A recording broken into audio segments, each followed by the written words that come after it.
সোমনাথ বৰা হাত চাপৰিৰে স্বাগতম জনাও আকৌ এবাৰ হাত চাপৰিৰে এয়া দোলৰ যাদুঘৰ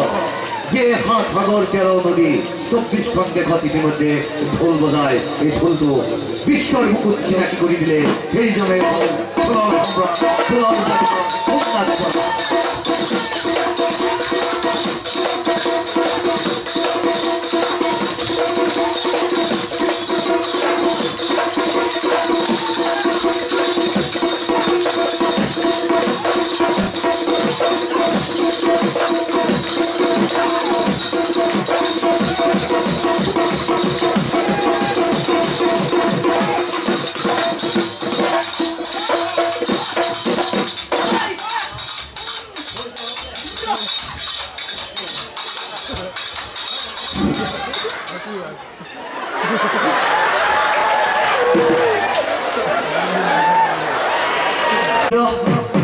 বৰা সোমনাথ বৰাৰ জীয়ৰী পিতৃৰ আদৰ্শে অনুকৃত হৈ আকৌ পিতৃৰ নাম আকৌ জানাবলৈ গৈছে পিতা পুত্ৰ আৰু জীয়ৰী আজিৰ মঞ্চত সোমনাথ বৰাৰ লগত আমাৰ সম্পৰ্ক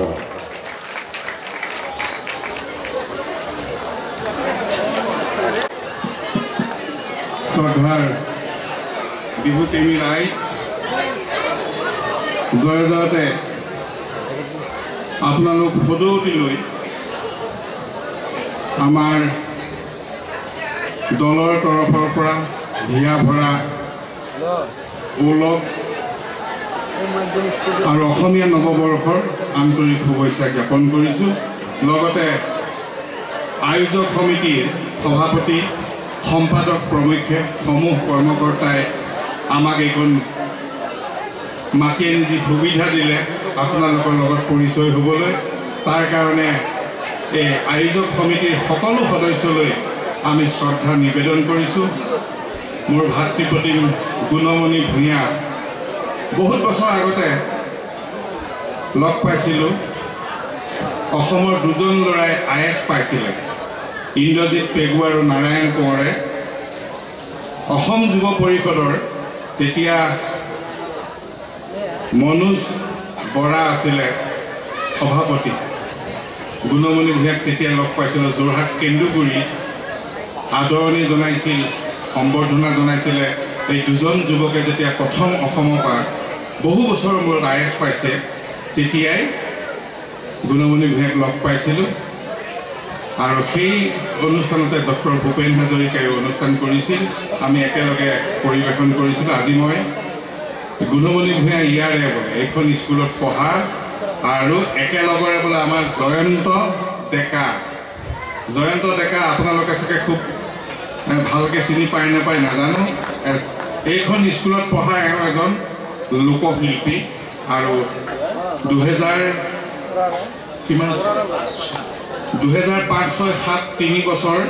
আমি শ্ৰীমন্ত শংকৰদেৱ কলাক্ষেত্ৰত যি বিহুৰ কৰ্মশালা দিছিলোঁ এই কৰ্মশালা লৈ আমাৰ মোৰ শিষ্য হিচাপে এতিয়া অসমৰ বিভিন্ন ঠাইত ঘূৰি ফুৰিছে এই কৃষ্টিৰ কঠীয়া বোলা আৰু মই এই সুযোগতে মই ল'ৰাক চিনাকি কৰি দিছোঁ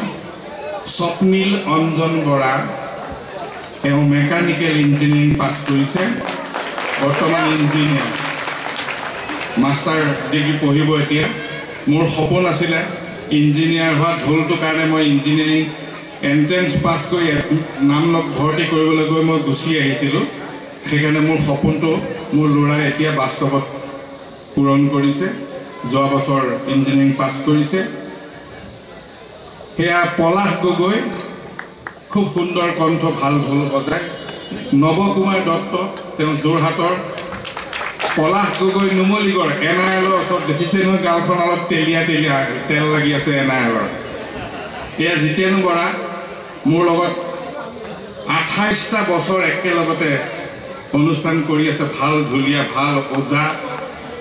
চেমনীয়া প্ৰতিযোগিতাত আৰু ই বৰ বেয়া বস্তু কেইবা বছৰো শ্ৰেষ্ঠ ঢুলীয়া হৈছে সেয়া মোৰ কন্যা নন্দিনী কাশ্যপ তেওঁ বৰ্তমান ক্লাছ 8লৈ পাইছে মই উপদেশতকৈ আৰ্হি শ্ৰেষ্ঠ বুলি কাৰোবাক কোনোবা অভিভাৱকক আপোনাৰ ল'ৰা ছোৱালীয়ে ঢোল শিকিবলৈ দিয়ক, আপোনাৰ ছোৱালীক বিহু নাচিবলৈ দিয়ক, এই কৈ থকাতকৈ প্ৰথম মোৰ ঘৰৰ পৰাই আৰম্ভ কৰিছোঁ যে মোৰ ল'ৰা আৰু ছোৱালীয়ে ঢোল বজাওক, এইটো হ'ল আৰ্হি। সেয়ে আমি আজি যুগলবন্দী কৰিম। মই বহু বছৰ আগতেই শিমলুলৈ আহিছিলোঁ, বৰক্ষেত্ৰী, তেতিয়া পুলকেশ বৰুৱা তেখেত আমাৰ বিধানসভাৰ স্পীকাৰ আছিল। ফণীন্দ্ৰ তামুলীদাই মোক আনিছিল। ফণীন্দ্ৰ তামুলীদা বৰ্তমান প্ৰয়াত, তেখেতে ইয়াতো দুৰ্গা পূজা হওঁতে এবাৰ আনিছে, কিন্তু এইবাৰ আকৌ তৃতীয়বাৰ অহাৰ সৌভাগ্য ঘটিছে। মোৰ লগত জয়ন্ত ডেকাই যোগাযোগ কৰিছিল ইয়াৰ আয়োজক সমিতিৰ লগত। মই সকলোকে ধন্যবাদ জ্ঞাপন কৰিছোঁ। সুন্দৰৰ আৰাধনা জীৱনৰ খেল, কবিৰ এই বাণীকে শিৰোগত কৰি অসমৰ এই পুৰণি সংস্কৃতি জীয়াই ৰখাৰ মানসেৰে আমি ঢোলৰ চৰ্চা কৰি আহিছোঁ। ৰাইজৰ মৰম চেনেহে হ'ব আমাৰ ঢোল বাদনৰ আয়ুস, ৰাইজৰ আশীৰ্বাদেই হ'ব এই ঢোলটিৰ জীৱন। সেয়ে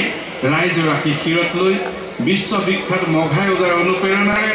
মোৰ গুৰু আনন্দমোহন ভাগৱতী আৰু ধীৰেন ৰাজখোৱাৰ নগৰেৰে আমি ইয়াত ঢোল বাদন আৰম্ভ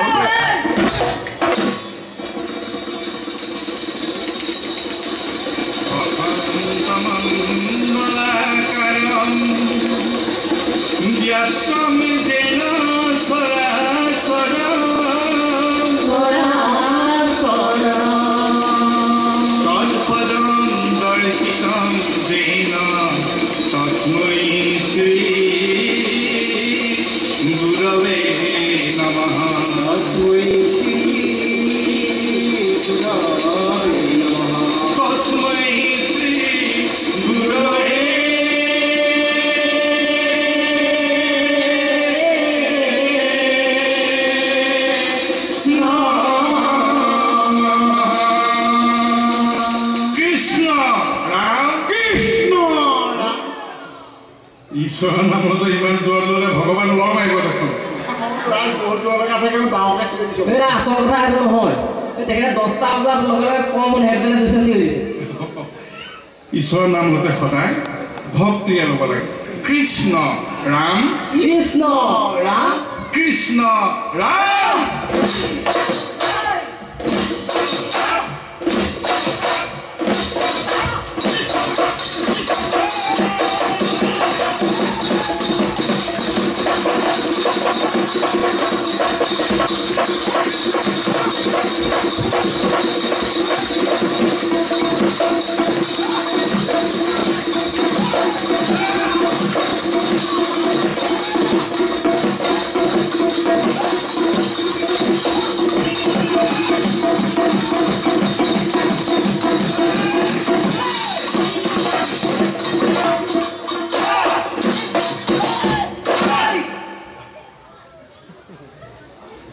প্ৰথমে এখনত গুৰু বন্দনা অৰ্থাৎ ঢোলৰ মালিকা।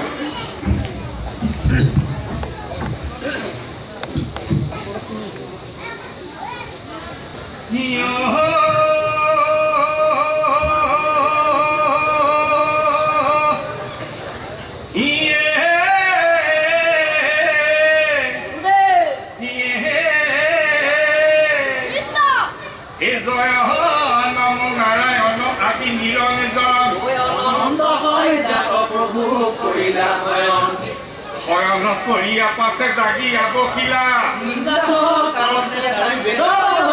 কীৰ্তন কং সৰস্বতী নিৰ্মল বৰ্ণ, ৰত্নে বিভূষিতা গজপতি কোঠাৰে গজমুঠি হাৰ,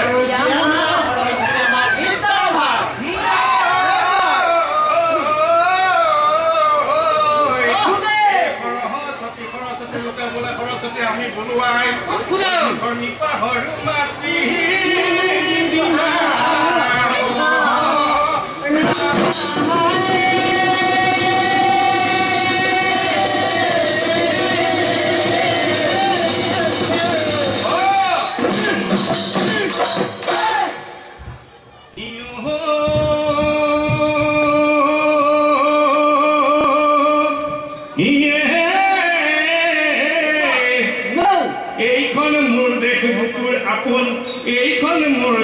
তাৰেই দাপোন ঘৰে ঘৰে শিপিনী খট খট্টা এই মনোহৰ শালি জহা মানিকী মধুৰী পথাৰে পথাৰে যাৰ সোণোৱালী ধান লক্ষ্মীৰ থান নামঘৰ মছজিদ বকুল তলত শংকৰে সমাজগুৰু আদি ৰাইজে হীনতা এই কৰ্ম দেৱতাক পুজি লওঁ আহাবৰ এই দেশৰ লক্ষ্মী থাকে ঐ গাঁৱতে লুকাই গাঁও নাথাকিলে দেশ নাথাকে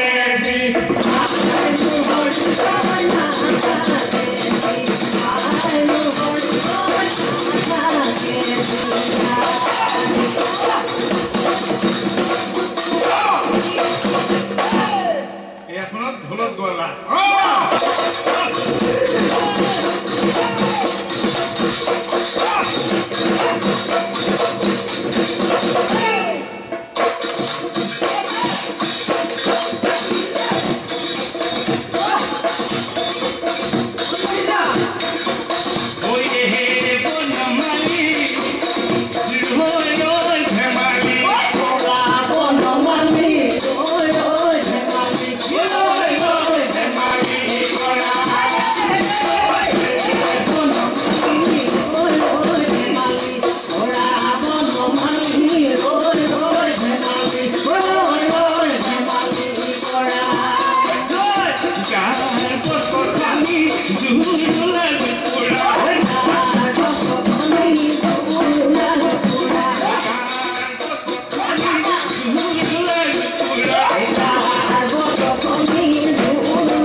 সঁচা কথা ক'বলৈ গ'লে মই বেয়া পাইছোঁ বেয়া কিনি ক'লা ইমান ধুনীয়াকৈ ৰাইজে চাই আছে জানো মই ৰাইজক বেয়া পোৱা নাই নহয় কাক ক'লা সঁচা কথাকে মই সঁচা কথা ক'বলৈ গ'লে মই নিজকে নিজে বেয়া পাইছোঁ নিজকে নিজে বেয়া পাইছে কেলেনো সঁচা কথা ক'বলৈ গ'লে মোৰ মুখ লাগিলে আমাৰ এইফালে নজৰ লগা বুলি যে কয় নজৰ লাগি তাৰমানে কাৰ লাগিলে অন্য লগা নহয় মোৰ ছোৱালীহে মুখ লাগিলে ছোৱালী নজৰ লাগিলে কেনেকৈ আহি মই পাইছোঁহে আৰু হয় গাড়ী পৰা নামিছোঁ ফিল্ডত দাদাক মই ছোৱালী ধৰিলে নহয় দেই হয় বোলে দাদাৰ নামটো কি মোৰ নাম সতীশ হয় বোলে দাদা জোতাযোৰ ভাল আছে মোৰ পুলিচ তাৰপিছত সুধিছে বোলে দাদা কিবা কৰিলে মই কওঁ পুলিচ তাৰপিছত সুধিছে বোলে দাদা কি দম হয় বা মোৰ 40 তাৰপিছত সুধিছে কিবা খাব নোৱাৰো খাম পপিঞ্চ এইকেইটা সুধিছে বোলে বিদায় মই কৈছোঁ তেতিয়া কৈছোঁ বিদায় তেখেতে কৈছে ৰিলিজ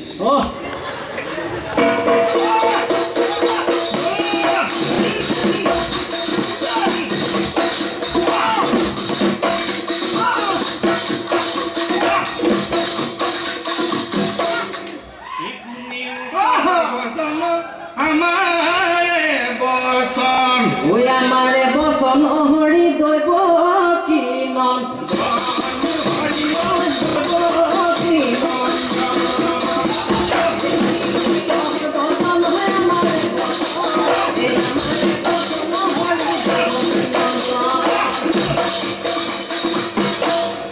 মিনতি বচনে কৈ যাওঁ আমাক নধৰিব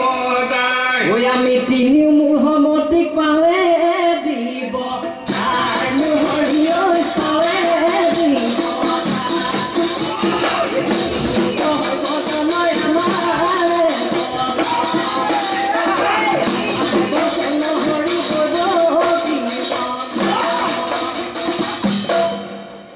ভক্তি ভাৱে প্ৰণাম জনাওঁ সভা সদৰাই এই সভা সদৰাই আমি বহুত বছৰ মূৰত ইয়ালৈ আহিছোঁ বৰভাগলৈ আহিছোঁ হয় সেয়া আমি ৰাইজক ঢোলেৰে মান ধৰিব বিচাৰিছোঁ এই ভক্তি ভাৱে প্ৰণাম জনাওঁ সভা সদৰাই এই ভক্তি ভাৱে ৰাইজকে মান ধৰি বৰ্মন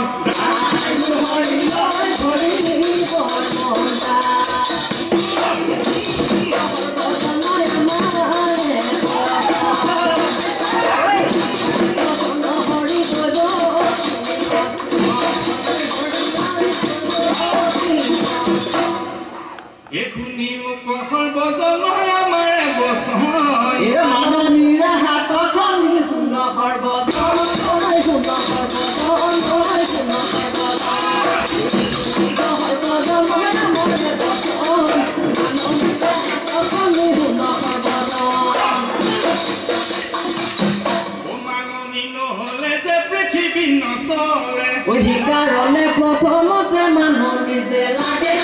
মানুহ নিজে লাগে মানুহ নিজে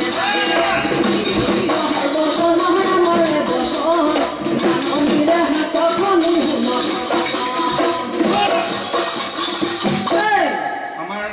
বিশেষকৈ অসমীয়াৰ বাপতি সাহন এই ৰঙালী বিহুৰ সময়ত বা অসমীয়াৰ কাতি বিহুৰ সময়ত বা ভোগালী বিহুৰ সময়ত আমি যেনেকৈ কনিষ্ঠজনে জ্যেষ্ঠজনক মান ধৰোঁ জ্যেষ্ঠজনে কনিষ্ঠজনক মৰম কৰে সেই মানৰ কথা কৈছোঁ মান নহ'লে যে পৃথিৱী নচলে সেইকাৰণে প্ৰথমতে মানুহ নিজে লাগে একৰগত আছিল অমৃত বিষয় গুটি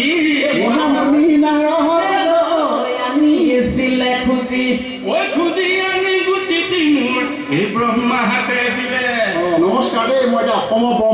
অসমৰ ব্ৰহ্মা আমি ব্ৰহ্মা এজন বুলিয়ে জানিছিলোঁ পৃথিৱীত এইজন আকৌ নতুনকৈ ওলালে অসমৰ ব্ৰহ্মা কাৰোবাক কিবা বৰ দিব লাগে মই এতিয়াই দি দিম আৰু হে নল'ব তেখেতে যিটো বৰ দিব মাত্ৰ দুদিন জীয়াই থাকিব তাৰপিছত লেখা মৰিব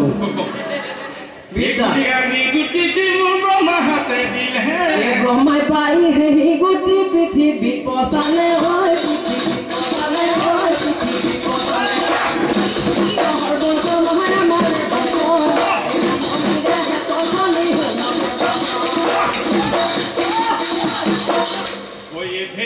ভেটি কৰি তিনি ভেটি ভৈলে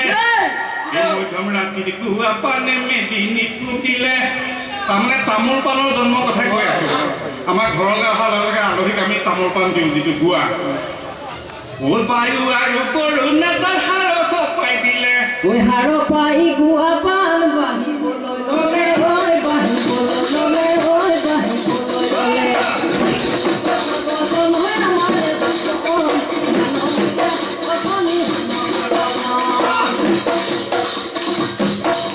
গছৰ মধ্যে তামোল জুপি লতাৰ মধ্যে পাহাৰ ধৰি থাকে দেখিবলৈ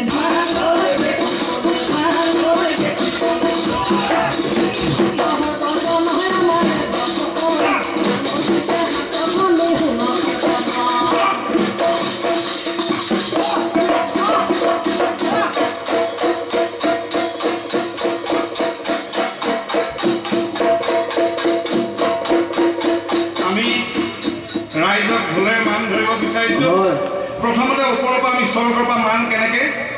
মহৰ্ষি নাৰদে আনিছিলে হনুমন্তই গৰু ধামৰ পৰা কেনেকৈ পিতল আনিছিলে মই যেনিবা দেৱৰ্ষি নাৰদ অসমৰ হনুমান অসমৰ হনুমান একেলগে জাপ মাৰিছে ঘিনা খিত ঘেন্দাও কুটু ঘিনা খিত ঘেন্দাও মহতিয়াই নিবা নেকি হেৰা ঘিনাও কুৰুকুটা কৰোঁতে ওপৰলৈ উঠি গৈছে তাকো কুটু ঘিন তাকো কুটু ঘিন ঘেন খিটি ঘেনাও খিকিটি খিটাও ঘিনাও ঘিনাও খিকিটি ঘিনাও কবি ঐ মৰমত এয়া এই অসমৰ ঢোলে কথা কয় পৃথিৱীত যিমানবিলাক ঢোল জাতীয় বাদ্য আছে উজনি অসমৰ এই ঢোলটোৰ লগত কোনো বাদ্য নিমিলে আৰু এই ঢোলে কথা কয় পৃথিৱীৰ ভিতৰত আমি প্ৰমাণ